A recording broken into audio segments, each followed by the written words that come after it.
Hello, ഇന്ന് പിറന്നാളായിട്ട് എനിക്ക് തന്നെ ഒരു മടുപ്പ് തോന്നി. കാരണം ഈ കെട്ടിക്കൊണ്ടിരിക്കുന്ന വീടിൻ്റെ സ്റ്റെപ്പ് ഒന്ന് നിങ്ങൾ തന്നെ നോക്കിയേ ഗൈസ്.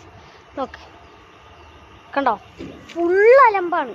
അപ്പം കാത്തിടുന്നവർ കാലംബമാകും, കാൽവരിയില്ല കണ്ണീരുമാക്കും, കണ്ണിൽ മിന്നണ കുഞ്ഞു പുഞ്ചിരി താരകങ്ങളോ പൂക്കളോ പാരാകെ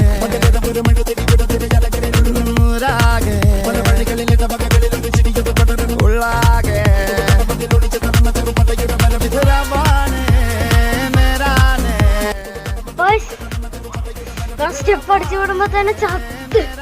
പിന്നെ എന്റെ സ്റ്റെപ്പൊക്കെ അപ്പൊ അമ്മമാരെയൊക്കെ കാണാൻ നടു വയ്യാൻ, അമ്മമാരെയൊക്കെ സമ്മതിക്കണം. ഇപ്പൊ എന്തായാലും അടുത്തടി കാണാം.